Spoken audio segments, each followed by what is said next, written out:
Cyber నేరాలకి అడ్డాగా మారిన గోల్డెన్ ట్రయాంగిల్లో ఒక కంట్రీ అయిన కాంబోడియాలో రీసెంట్గా వాళ్ళ తాలూకు మిలిటరీ ఫోర్స్ సైబర్ నేరస్తుల స్థావరాల మీద దాడి చేసి 200 పైగా సైబర్ డెన్స్ని క్లోజ్ చేయించింది. ఈ సైబర్ డెన్స్లో ఆల్మోస్ట్ ఆల్ 11,000 మంది వర్కర్స్ అని ఎందుకు అన్నామంటే వాళ్ళు డెఫినెట్గా మనం స్టాఫ్ కంటే వర్కర్స్ లాగే ఆ యాజమాన్యం వాళ్ళని ట్రీట్ చేస్తుంది. ఈ 11,000 వర్కర్స్ని మళ్ళీ వారి దేశాలకు పంపించింది.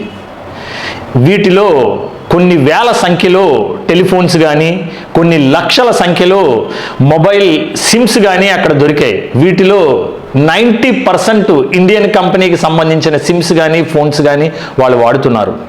వీటిని మనం ఇంకొంచెం డెప్త్గా చెక్ చేసేటట్టయితే మన ఇండియన్ ఫ్లాగ్స్ని కానీ మన ఇండియన్ పోర్ట్రైట్స్ మహాత్మా గాంధీజీ కానీ అంబేద్కర్ గారి ఫోటోలు కానీ అలాగే మన ఇండియన్ ఫ్లాగ్స్ని కానీ ముంబై పోలీస్ లోగోస్ కానీ మన సిబిఐ ఈడీ లాంటి మొత్తం పోర్ట్రైట్స్ని లేకపోతే ఆఫీస్ సెటప్స్ని వాడి డిజిటల్ అరెస్ట్ కింద కంప్లీట్గా దాన్ని ఉపయోగిస్తున్నారు. ఇండియాలో 1000 మందిని లేదు లక్షల మందిని డిజిటల్ అరెస్ట్ కింద చూపించి వాళ్ళ దగ్గర నుంచి ఈ స్కామ్స్ ద్వారా మనీ కలెక్ట్ చేస్తున్నారు.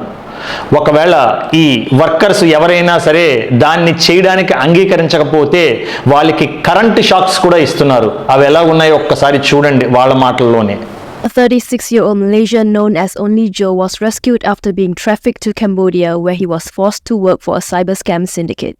Lured by a fake job offer as a satay griller, Joe said he was drugged and imprisoned in a guarded compound in Sihanoukville, where victims from around the world were held captive. He was tortured with electric shocks, forced to eat pork and drink alcohol, and made to impersonate officials to deceive victims, all while earning only $200 a month, while his recruiter pocketed a $2,000 commission for sending him there. Each worker was expected to generate up to 100,000 ringgit in scam profits monthly. After 4 months of captivity, Joe and 4 other Malaysians escaped and were rescued with the help from Skudai Assemblyman Marinau Ibrahim. Digital dense ఎలా ఉన్నాయి అంటే మనం మూవీస్లో చూసినట్టు కంప్లీట్గా private సెక్యూరిటీతో ఒక mafias run చేస్తూ ఉంటాయి. వేరే వాళ్ళు ఎవరైనా సరే అందులోకి వెళ్ళడం ఇంపాసిబుల్. ఈవెన్ ఆ దేశపు ఆర్మీ మోర్ దెన్ 10,000 సోల్జర్స్ ఒకేసారి రైడ్ చేస్తే కానీ దాన్ని పట్టుకోలేని పరిస్థితిలో కంబోడియా దేశంలో జరుగుతుంది. ఎస్పెషల్లీ ఫారిన్ చదువుల కోసం కానీ ఫారిన్లో జాబుల కోసం కానీ చాలామంది యువత బయటికి వెళ్ళినప్పుడు వాళ్ళందరినీ తైవాన్లో కానీ థాయిలాండ్ బార్డర్స్లో కానీ కాంబోడియా బార్డర్లో కానీ వాళ్ళని పట్టుకొని వాళ్ళ తాలూకు పాస్పోర్ట్ని హ్యాండ్ ఓవర్ చేసుకొని ఈ డెన్స్కి తరలిస్తారు. ఒక్కసారి డెన్లోకి వెళ్ళిన తర్వాత మళ్ళీ బయటకు రావాలి అంటే అది చాలా చాలా కష్టం.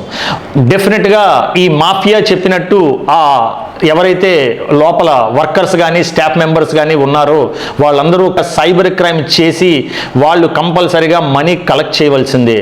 రెగ్యులర్గా మనకి సాఫ్ట్వేర్ కంపెనీస్లో ఏ విధంగా టార్గెట్స్ కానీ ఏ విధంగా రీచ్ కానీ ఉంటుందో వాళ్ళందరినీ కూడా ఆ విధంగానే ట్రైన్ చేస్తారు. అలాగే లాంగ్వేజ్ స్కిల్స్ మీద వాళ్ళకి ట్రైనింగ్ ఇస్తారు. ఒక్కొక్కసారి 12 గంటలు పైగా వాళ్ళు వర్క్ చేయవలసి ఉంటుంది. అలాగే వాళ్ళకి సరైన ఫుడ్ కానీ ఆహార సౌకర్యాలు కానీ ఉండవు. అలాగే వాళ్ళు బయటికి రావాలన్నా వాళ్ళ కుటుంబ సభ్యులతో మాట్లాడాలన్నా టెలిఫోన్ సౌకర్యం కూడా వాళ్ళకు ఉండదు. కానీ ఈ రోజుకి కాంబోడియాలో కానీ లేకపోతే గోల్డెన్ ట్రయాంగిల్లో చాలా కంట్రీస్కి సైబర్ క్రైమే మెయిన్ ఇన్కమ్ కింద ఉంది. అన్ఎంప్లాయిడ్ యూత్ ఎవరైతే ఉన్నారో వీళ్ళందరూ బయట కంట్రీస్కి జాబ్కి వెళ్ళినప్పుడు కంపల్సరిగా ఇలాంటివన్నీ చూసుకొని వెళ్ళవలసిందిగా అందరికీ రిక్వెస్ట్ చేస్తున్నాం.